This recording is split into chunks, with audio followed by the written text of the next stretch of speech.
right. Let's talk about first sounds. This is a bat. B, b, B is the first sound. This is a ball. b, b. This is hat. Okay. This is mouse. House. Mop. Miss Farrell is making sure that Autumn can isolate the first sound in a word, what's called the onset. If Autumn can do that consistently, then she's ready to start blending onset and rhyme. Cake. All right. We are now going to do something called onset rhyme right now. Watch this. This is un. What's this? What's this? Un. What happens if I put it together? Sun. Let's try this one. Ache. Ache. What is it when I put it together? Ache. Ache is this part. Watch me. What's this part? Ache. So this is ache. Can you say ache? You point to each one. Ache. Ache. This part's ache. This part is ache. Watch this. Ache. Syllables are very easy to hear. You can even feel syllables. They have acoustic clues for you. Computer.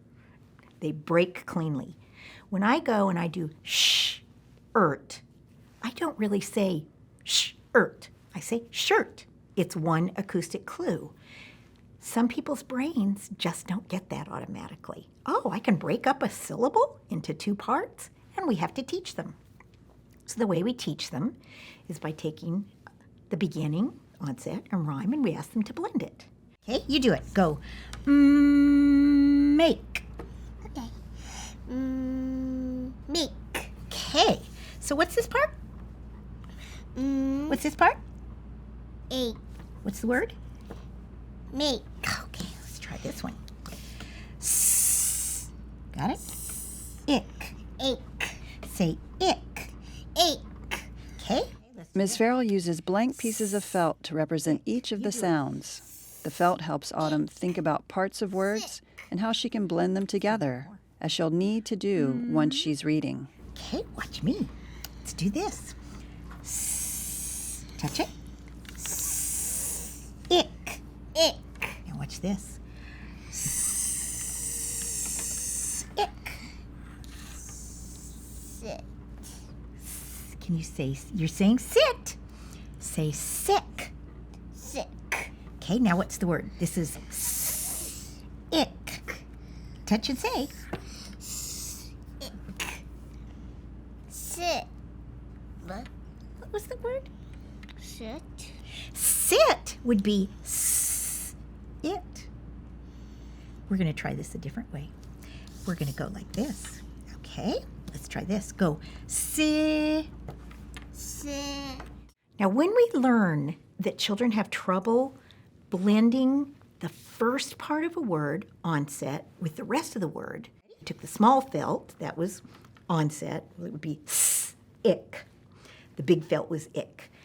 I moved those around, and I took the big part of the word and blended it with the small part of the word. So instead of sick, I tried to do sick. We're giving the child a they can blend a continuant sound, a vowel is always continuant, into any consonant. Doesn't matter what consonant it is. So sick. Let's do this one. Are you ready? Okay. This is rat. You do it. Wet. Wet.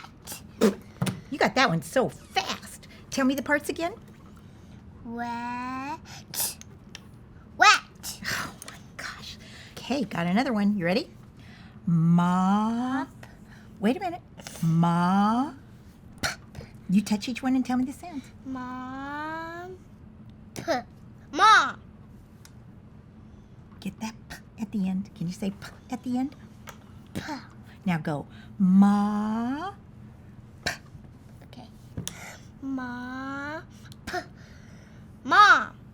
P. What's the word? Bob. And I'm going to ask you something. If I showed you a picture right here, can you find that? Yes, it's right there. Say the word. Mop. It is. Show me the parts in mop. Mm. Wait, this is ma. Ma. P. You got it.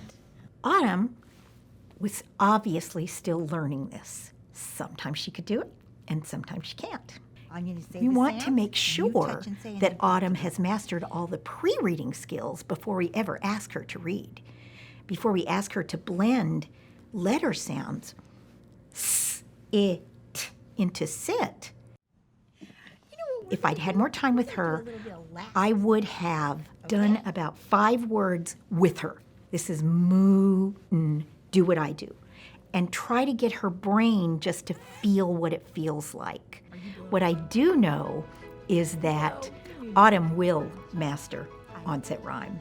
When she has that, because she will know beginning sounds and ending sounds, and she understands that you can break a syllable apart, blending phonemes will not be difficult for her at all.